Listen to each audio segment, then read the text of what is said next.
Good morning and welcome down to a Devon koi pond on a beautiful spring morning. What can I say? Well, it happens to be the day of the Queen's funeral. God bless her.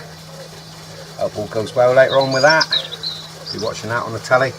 But before that comes on, I'm down here to do a few little jobs on the pond. I was going to do them earlier over the weekend, this long weekend, but haven't been too well the last couple of days. Bit of a stomach bug or something like that, a bit nasty. Right, so what's been happening down here? Well, water's been good, fish have been good, no problems whatsoever. Until the start of this week, we've had about 3 sunny days, and guess what's happened? Yeah, back with a bloody blanket weed again. And ordered it as soon as I noticed it, so it's been about 6 days now, and it's getting a bit nuts in the pond. But bought 2 kilos of this, and showed a nice big tub in the ad, and what turns up 4 small pots. But there, it's nearly measured out. One of these pots will do 3,300 gallons. I need it for just under 3,000 gallons, so it gives me a bit spare in each pot, full treatment, and then there's a top up after it, so actually I'm not too upset about that.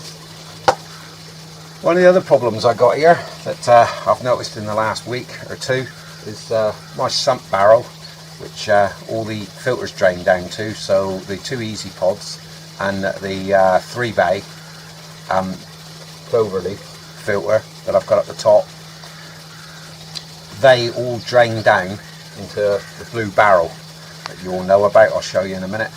Now, when I pull the waste valves, all the water drains from the filters drains down into that. I can then shut the valves off, turn the pump on down the bottom, pump it back up, and it'll go out and out to waste. That's how it operates through the summer. Now, I haven't really said through the winter when I do it. Now, the water in the winter, I actually recycle it. I lay one filter down at a time. I usually clean one a day or whatever over a few days. Run it down to the barrel, and then let it sit in the barrel for a day. Next day, I can open a valve at the top above the 3 bay, pump the water from the sump barrel back up and dump it back into the pond system. Now, I know you're all thinking, ooh, that's putting the dirty water back in, but that water has then been settling down in that blue barrel for 24 hours or more, and all the solids settle out of it, and I pump the water back. It just saves a bit of water. That's one thing I do for the winter. I don't do it for the summer. I pump the water to waste because fish are busy eating them. But through the winter, where the water, I've got no problem at all with the water and don't mind keeping it, I'll pump it back into the pond again after the solids are settled out. But we'll pop over and see the little problem I got at the moment, which I'm going to be using this one for. This is I'll call it a rebuilt valve. It's a 2-inch one, but I've cleaned out the seats, turned 2 rings on the lathe. Those of you that know that I got the equipment, and I put 2 43mm sleeves in there for, I'll call it 1.5 inch, no, 1.25 inch, 1.5 inch pipe. Right, so I've got that.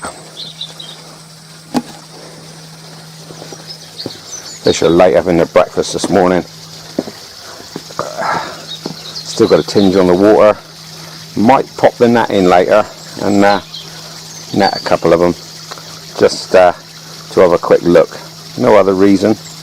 As a lot of you know, I don't net very often, but I wouldn't mind putting one of the chags out, just popping the measuring bowl, and maybe one of the smalls that babies that I had the other year, just to see how they're going on.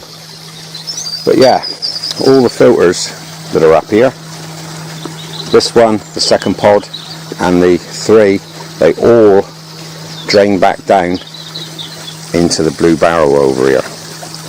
Incidentally, the temperature today on the pond, we've got 13 degrees. Nights have been cold. I'm not thinking about covers yet. I'll be worrying about covers in another 3-4 weeks, I expect.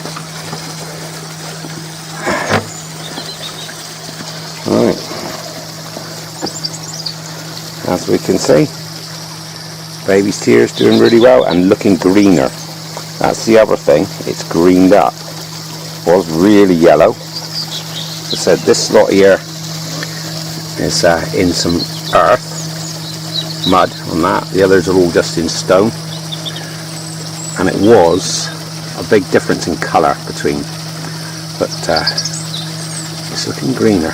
Lilies are dying back, beast is dying back a bit, but here's the problem. Right, it all drains down into this blue barrel, and as you can see, the one with the green valve on there, that's the out. Alright, so it's higher than all the ins. I'll let water fall into that one through the winter, let everything settle out of it, and then pump it back up and back into the pond system. But being the old cheapskate I am, I used all these slide valve thingies on all the filters at the top. Nothing's got ball valves on it. It's all the cheap slidey valves, and one of the valves isn't holding. I'm not sure which one it is, and to be honest, I'm not overly fussed, but give it 2-3 days and the blue tub fills right up. Now it could be one of these two down here, i.e. the one off the upflow, but that one's fairly new, or the one from the vortex, but I don't think it's either of them. But I did think this might happen, so there was a plan, and the plan was to come up to this piece of pipe and stick a valve in on there so I can shut it off, so all that falls down, it only fills the pipe up. Now it's only a weep, but a weep of water over a few days, surprising how quick it'll fill a tub up. So I'm losing water. If I put a valve on there, it'll only fill that pipe up, and then I can turn the valve on and off as and when I want to pump the system out. And I can have a look at the gate valves, slide valves at the top at another time. I haven't got to worry about it. So we'll get over here. I'll get some tools out in a minute. I'll set the camera up, and we'll cut a spot out of here and get that valve in place here. Okay, so this is a bit of pipe I'm going to be tackling here, and I need to take a section out enough it'll take up for the fit in here. So we'll got to cut a piece out of here. Hopefully there's enough room there, or I'll go this side, we'll soon see. But I use tape, work out what I need to take out. Incidentally, I know some of these are rebuildable, but this isn't one of the, or not rebuildable, you can actually alter the pressure on the ball. This one isn't like that. This type, which is one I've not come across before, you've got a, it pushes against the ball on this side. You can't tighten it in, so the tighter you do the nut up, the more pressure it puts on the ball and the harder it is to turn, which is not one I've seen before. But these were given to me by somebody who ripped them out of their system, and I've just refurbished them. Right, so overall I think we're going to need to cut a piece of pipe out. It's going to need to be 80,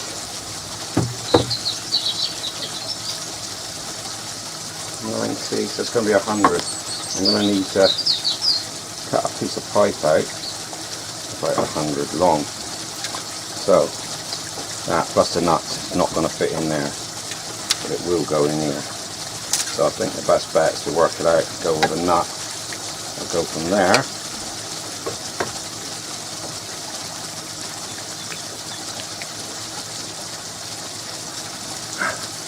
Make sure the camera's got it.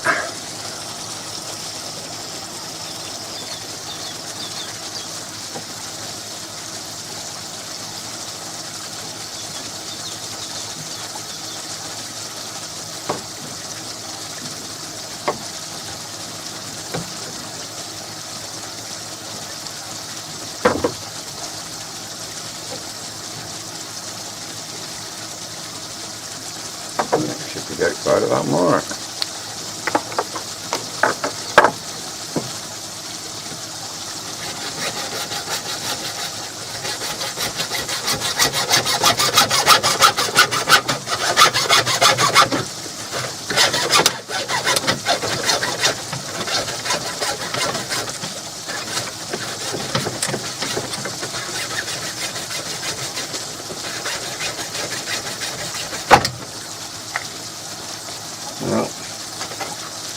kind of a good sign of water coming out of it.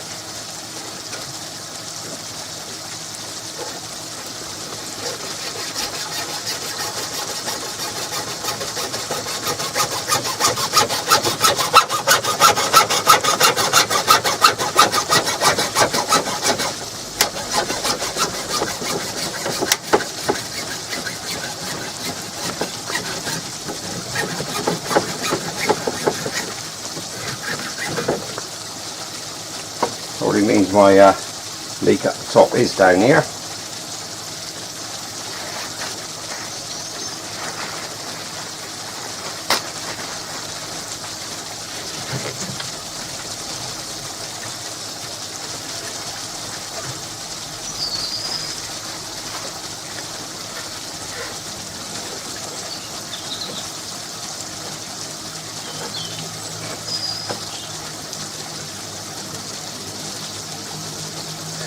Okay.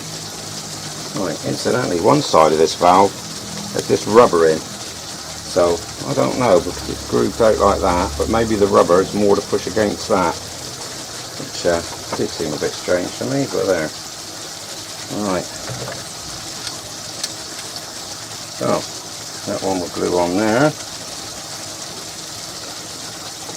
Incidentally, a lot of you obviously keep pots of this glue floating around. If you buy the small pots of this PVC pipe glue, normally you buy one, use a bit of it, stick it on the shelf, and when you come to use it again, you find the bloody thing's gone off. But I found this Bostik one tends to keep a lot longer in the pots for some reason.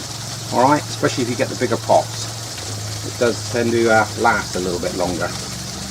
Alright, you can put it on the shelf, come back to it 12 months later, and it's still nice and gooey. Right.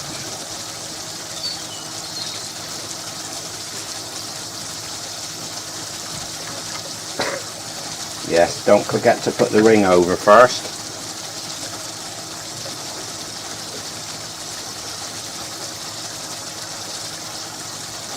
Spin it as you put it on.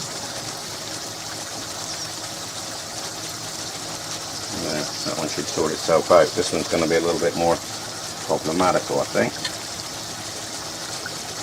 It's dripping water.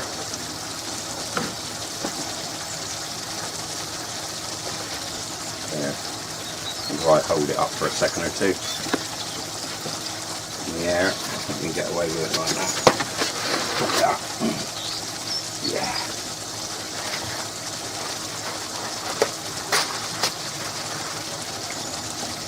Now I haven't gone murder-wise cleaning the ends of the pipe up, as you probably noticed. Don't forget the ring again. It's too bloody late once you put it on and it's there. Right.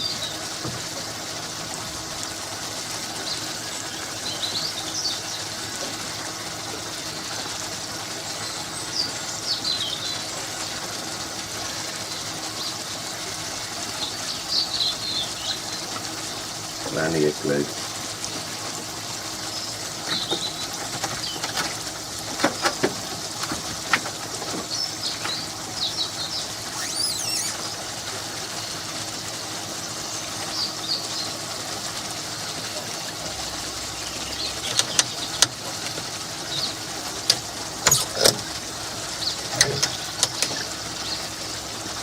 All right.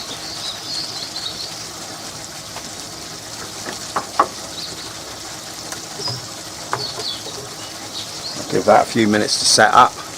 I'll knock the camera off a minute, give it 10-20 minutes, and I'll be back with you.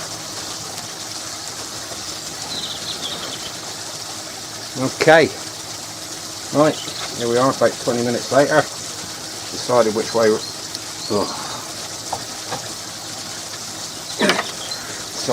round I want to put this bore. It's going to be that way round, and I've had a drip out of here, so I know that this is the leaky, that something up the top is leaking.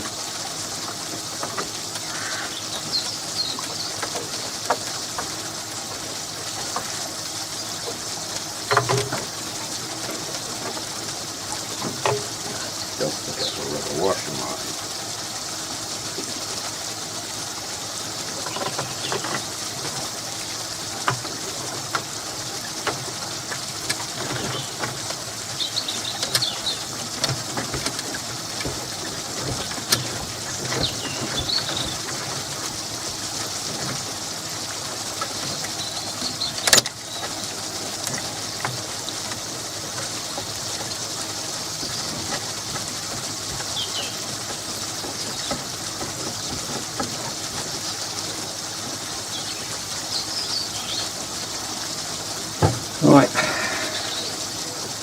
now you really don't want to over tighten these, but I always do like to chuck a pair of grips on them, and for that I've got a big pair of grips.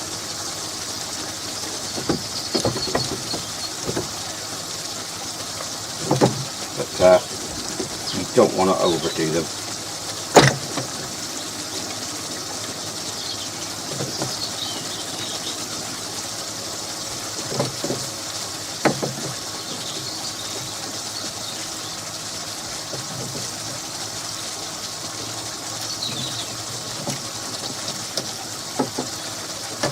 This one, as I said, as you tighten it up, it pushes in on that race.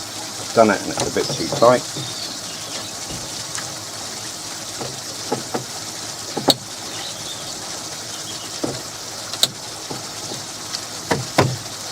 Still a bit too tight.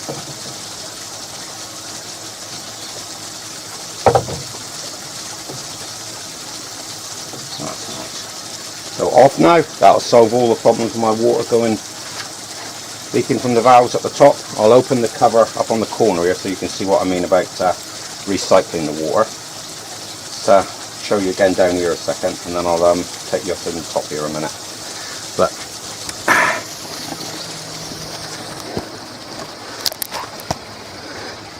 here, as I said, the one with the yellow valve on. Right, I could have shut that one off, but it would mean climbing down to the pit every bloody time. That's why I do like the gate valves actually, because they just pull up, push down, where they're in the bottom of a pit we're trying to get at them. I suppose I could have made a turnkey for that, but this was the easiest way, and the valve didn't cost me anything, barring a bit of machining. Right, yeah, the outlet one is higher up, so if I run water into the blue barrel here, I don't think you can see in the bottom there, but he's half full, and that's half filled itself within about 2 days. So it's a considerable bit leaking down past there. That valve will stop that. Right, let's have a look in here a minute and I'll show you what I mean on not wasting the water.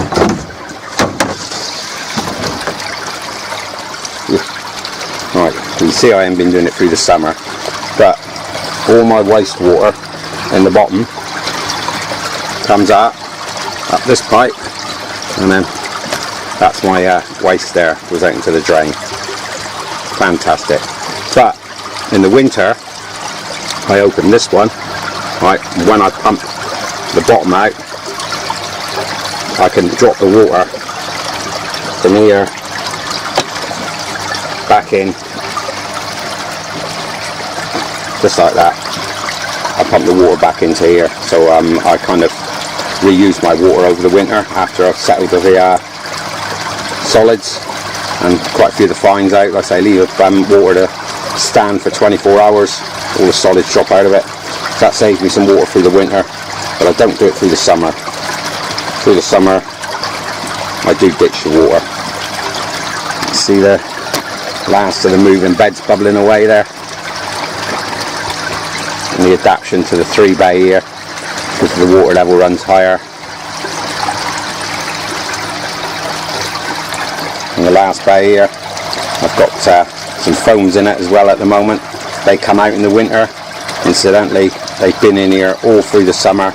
I haven't touched them to clean. Took them out, had a look at them halfway through the summer and just put them back in. They just weren't dirty. So it's totally clean by the time it gets to here. The dirt that the last polisher picks up is what comes out of the veg here. We're in here on top of the filter I made at the beginning of the year. That one's fine. I will check in on these before I put the cover over the top, but I'm handsomely happy with that. Still got some moss growing here, as you can see, but it's mostly been taken over by the baby's tears, and that'll survive all the way through the winter with a cover on it, I'm sure. So let's get you back around on the deck on that corner of the patio, not on the step, because we're going to do the Resolve treatment for the blanket weed, which if you look actually here in the top filter, the easiest way to see it, I don't think you'll see it in the pond, so I put the camera in, but Yeah, there's some long strings in there, and there's some long strings in the pond, so that needs to go. Right, give me a second. Okay, as you can see, I'm topping up with a bit of water. I did clean this one yesterday. There's a bit, you can see the string algae in it. It's a pain in the ass, bloody stuff. I'm so happy with the way this works, but come winter this one will be coming out and we'll be going over to just a pipe in here. It's another pump that doesn't need to run. I did watch the video this morning, Shapley's, I can't think who it was, with the variable speed adapter to go onto an air pump. I've got a feeling I'll be picking up one of those because I'm using an EA75. It's pumping area into the pond. I've not got it over the bottom drain, as you can see, but it's also running my moving bed. But I'm sure I can turn that pump down. I do have a smaller air pump, but say swapping it over might be easier to put a variable speed onto that pump. Good tip that there, mate. I do like that one. That could save a good few pennies through the winter. I'll pick all this rubbish up in a minute. But yeah, well happy with that job there. That'll do that. Got to get in the pit here before the winter. And I pack most of this in tight around all the filters. And that foam stuff there, I just wrap around the pipes that are in here, because they've got standing water in, ones from the filters, and the bottom there as well from the vortex and the upflow. Standing water, moving water probably won't freeze till it gets down to about 10-15 below, but standing water in a plastic pipe will freeze. I need to clean out in here before the winter. Incidentally, on that, the winter job people do them now while the weather's nice. Get it all ready. So all you've got to do is button it up. Otherwise you're going to be out here in the bloody cold with cold wet hands. You lucky people with a filter house. Maybe, if I can, there's a good chance I'll move house in the next few years. Right, I'll chuck some food in a minute and bring them up, but let's just have a bit of a scatter around with a little bit of this blanket weed treatment dissolver, and get that in here. Then I'll give them their breakfast. Must be gone 9 o'clock now. They're like 2.5 hours late for their breakfast. Hopefully they'll come up. Everybody's very happy. Even the constant pox carrier here, that one, that's gone right down on that one. It does have a few tumours over it. It's always had them since it was a small one. They haven't got any larger. They just stayed about the same size as the fish has got bigger. A lot of people would have tapped him on the head or her on the head, but she feeds well or he feeds well, so it's still kicking in here. Right, let's get this resolver in.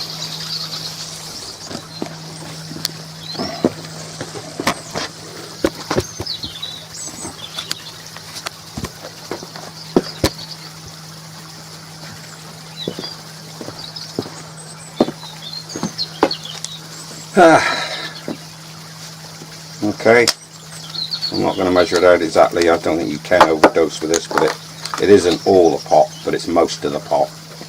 Right, what'll be left here? I've got about 2,900 gallons in the pond for the filters and the veg filter, so I'll sprinkle it in and just leave a bit in here. That'll give me a top up. This will see it through to the end of the year. Now once the covers go back on and the lack of sunshine now, this will sort that out.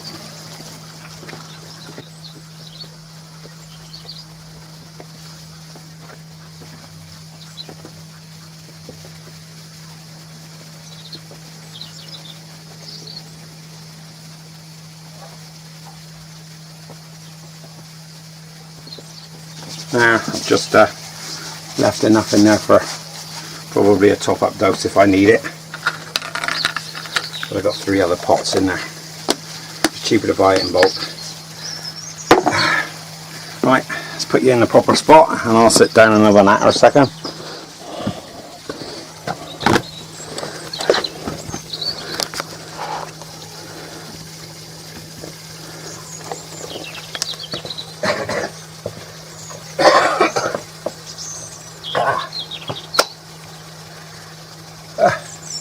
Okay, hope you enjoyed that little segment there. As I said, I've had quite a uneventful summer. I was on about netting, but I think I'll save that for another video. I'll get the net out next week and have a little bit of a poke around in here. Because I don't do a lot of netting, I will say. The net's been in the pond once this year, and about 3 or 4 times at the beginning of last year, where I was worried everybody was getting fluke. But I've seen nothing in here. Basically, if you keep your fish happy, which means the water as best as you can, right, feed them as much food as they can eat, so the less stressed your fish are, the less chance of them picking stuff up. Even if you have got cuties in the pond, if the fish aren't stressed, they shouldn't take over. Stressed fish will get you more cuties, alright? And an unstressed fish is one that's stuffed to the gills with food, because basically all they think about is what we think about, isn't it? Food and shagging, or shagging and food, depending on the 2 items. Basically their lives revolve around that, and unfortunately for them the shagging don't come around that often, but we all know that's pretty good. Yeah, right, yeah, less on that. Right, but the food is their main priority, so they always want to be stuffed to the gunnels with food. If hungry fish or a fish looking for food will start to stress, so plenty of food and good water, and everything should be fine. Right, it was lovely to have James back the other day in the video. Missed him, haven't got up round to see him this year. I have left him alone because he said he was having family time. Could have nagged him and gone up, but I haven't. But I would like to have seen it this year, but there's still a bit of time yet. Right, I think next video will probably be some winter prepping and, like I say, a bit of netting. But from down here in Devon, happy ponding, and we'll catch you all in another one. Bye for now.